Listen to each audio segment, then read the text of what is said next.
Commander Vex-Nine clicked his mandibles in what could only be described as cosmic frustration.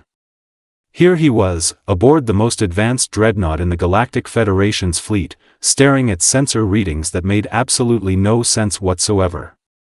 The humans, oh, those wonderfully predictable humans, had just done something so monumentally stupid that even his AI systems were having what organics might call a nervous breakdown. "Sir," Lieutenant ZYX reported, her voice cracking like old parchment, "the human vessel, it's leaking." "Leaking what, Lieutenant? Fuel? Coolant? Their apparently non-existent common sense?" "Sir, it's leaking dihydrogen monoxide." The bridge fell silent.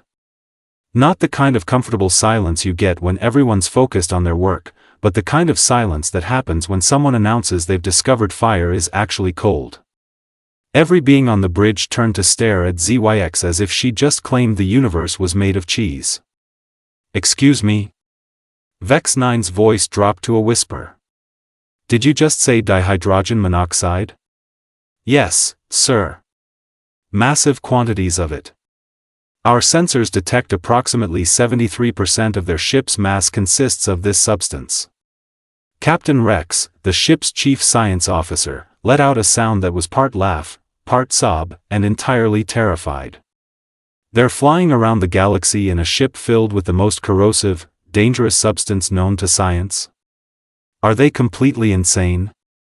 "Well," Vex-Nine muttered, "that would explain a lot, actually." The truth was, every species in the galaxy knew about dihydrogen monoxide. It was the stuff of nightmares, the chemical boogeyman parents told their larvae about to make them behave. The substance was so dangerous that most civilizations had banned even talking about it, let alone transporting it through space, and here were the humans, apparently swimming in it. "Sir," Communications Officer Blip interrupted, "we're receiving a transmission from the human vessel." "Put it on screen. Let's see what excuse they have for carrying around enough dihydrogen monoxide to dissolve half the galaxy." The main viewer flickered to life, revealing a human female with short brown hair and eyes that sparkled with what Vex-Nine was beginning to recognize as the particular brand of mischief that made humans so terrifyingly unpredictable. She was wearing some sort of blue uniform and appeared to be smiling. Smiling. While surrounded by enough dihydrogen monoxide to strip the paint off a battlecruiser. "Greetings," the human said cheerfully. "I'm Captain Maria Santos of the Earth vessel Poseidon. Thanks for responding to our distress call." "Distress call?" Vex-Nine managed to stammer. "You're asking for help while carrying enough dihydrogen monoxide to dissolve our ships?" Captain Santos tilted her head, looking genuinely confused. "I'm sorry, what? Dihydrogen oh, you mean water?" The bridge erupted into gasps, clicks, and what sounded suspiciously like someone fainting in the back row. "Water?" Captain Rex whispered. "They call it water? They've given the galaxy's most dangerous substance a cute nickname?"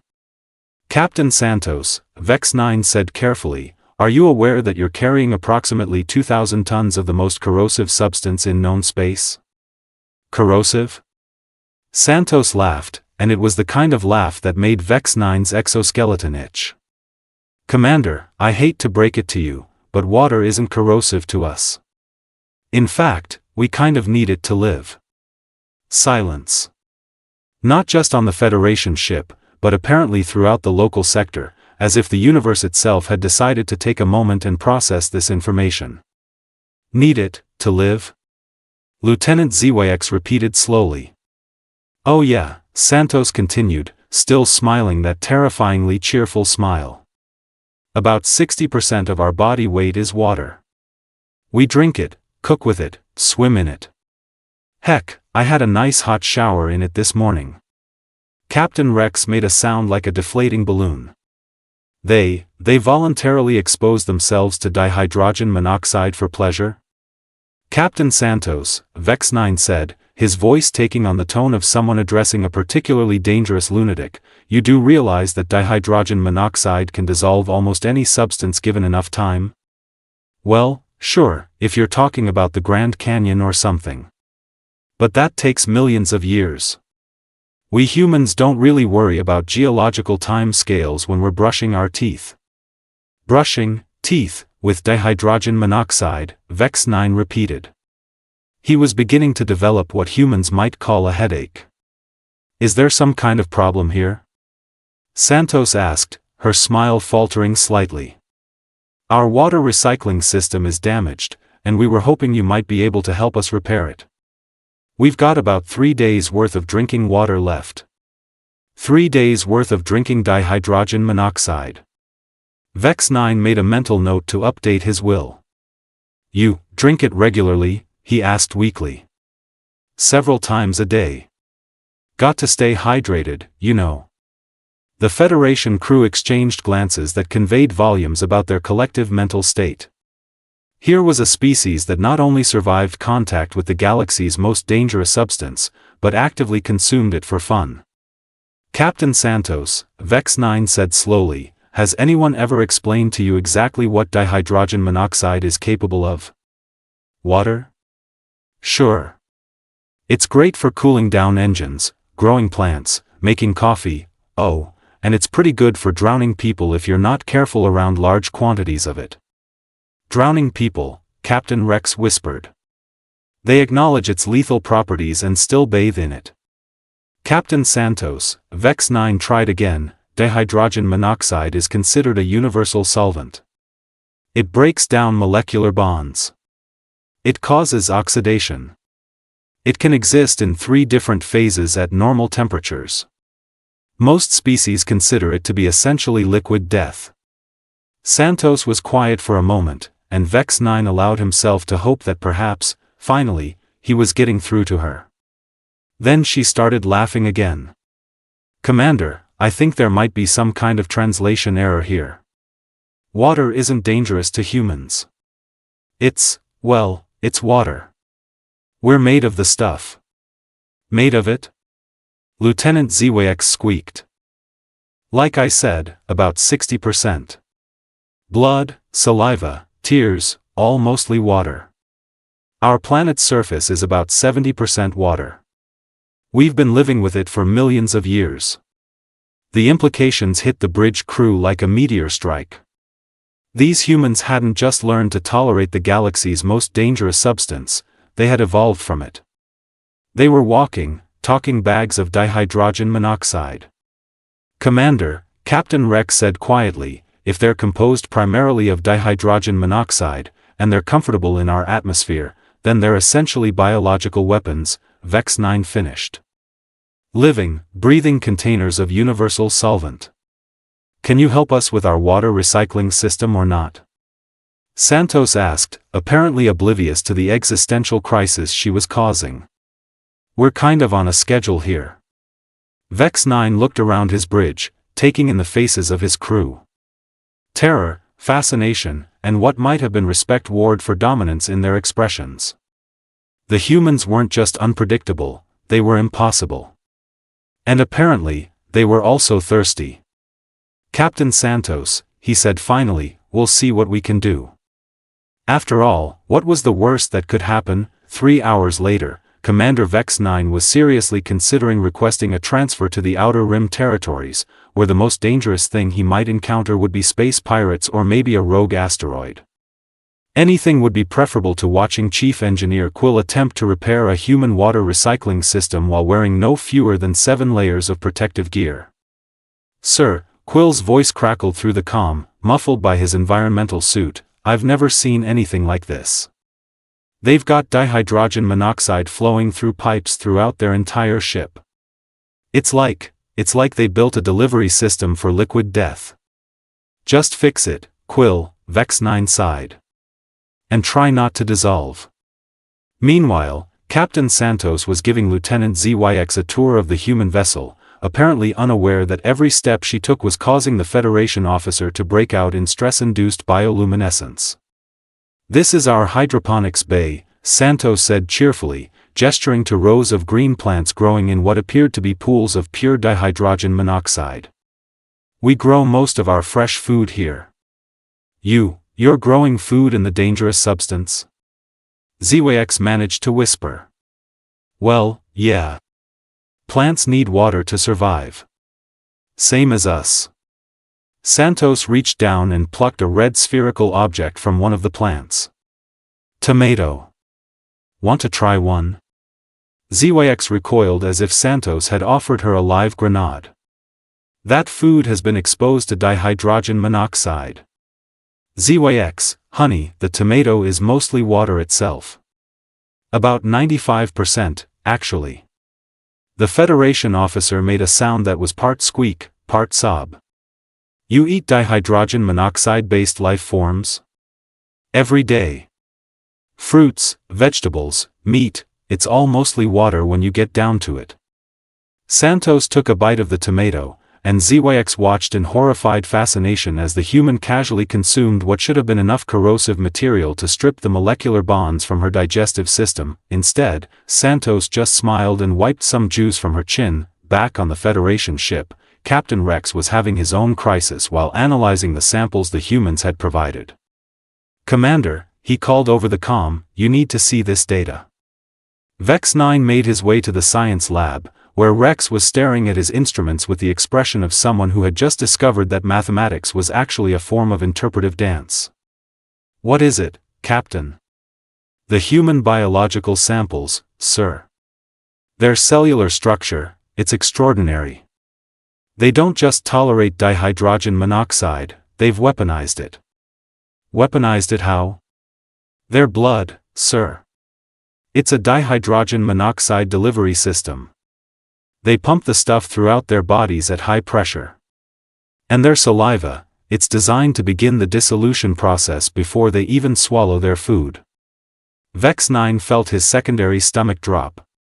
They pre-digest their meals with dihydrogen monoxide? It gets worse. They can project this substance at will. Project it? They call it spitting, sir. They can launch dihydrogen monoxide from their mouths with considerable accuracy. And crying, they leak it from their optical sensors when experiencing emotional distress.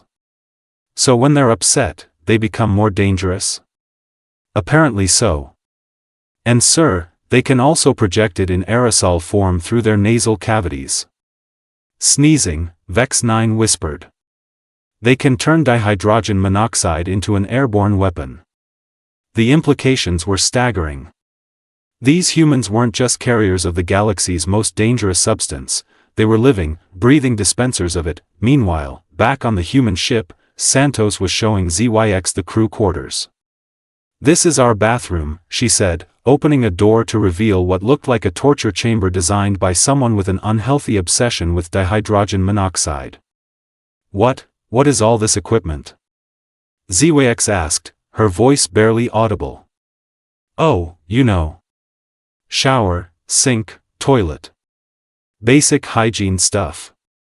Santos turned a handle, and dihydrogen monoxide began cascading from the ceiling in a torrential downpour. I love a good hot shower after a long shift. ZYX watched in absolute horror as Santos began removing her uniform. You're not actually going to expose myself to dihydrogen monoxide for recreational purposes? Absolutely. Santos stepped under the falling liquid death and actually sighed with pleasure. This is the best part of my day. The Federation officer backed away slowly, convinced she was witnessing some sort of elaborate suicide ritual. The water pressure's a bit low, Santos commented, running the deadly substance through her hair. That's probably related to our recycling system problem. How are you not dead? ZYX finally managed to ask. Santos paused in her shampooing. Dead? From showering? ZYX, are you feeling okay? But the dihydrogen monoxide, it should be dissolving your cellular structure. Honey, I think you're overestimating how dangerous water is. I mean, it can be dangerous if you drown in it, but for basic hygiene. Santos trailed off as she noticed ZYX's expression. Wait a minute. You guys are actually afraid of water, aren't you? Back on the Federation ship, Chief Engineer Quill was making a disturbing discovery. "Commander," he reported, "I've figured out why their recycling system failed." "And?" "It didn't fail, sir. They exceeded its capacity." "How?" "They were using it to create recreational dihydrogen monoxide, sir. Apparently, they have something called a swimming pool." Vex-Nine felt his world tilt slightly. "A swimming pool?" "A large container filled with dihydrogen monoxide, sir. They immerse their entire bodies in it for fun." "For fun?" "Yes, sir." The human I spoke with seemed very disappointed that they had to drain it to conserve their drinking supply. At this point, Vex-Nine was beginning to understand why the humans had been so successful in their brief time as a spacefaring species. Any race crazy enough to swim in universal solvent was probably capable of anything. "Sir," Communications Officer Blip interrupted, "Captain Santos is requesting permission to come aboard our ship." "Absolutely not," Vex-Nine said immediately. "We are not allowing a walking container of dihydrogen monoxide onto our vessel. She says she wants to thank us personally for our help, sir. And she's bringing something called coffee as a gift." Captain Rex looked up from his instruments, his face pale. "Commander, according to my scans, coffee is approximately 98% dihydrogen monoxide.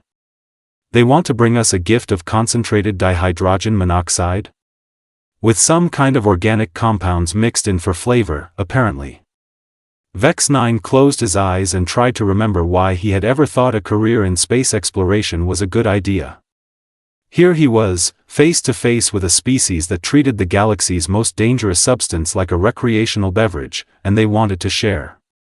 "Sir," Lieutenant ZYX's voice came over the comm from the human ship, "Captain Santos would like to know if we'd be interested in establishing a cultural exchange program."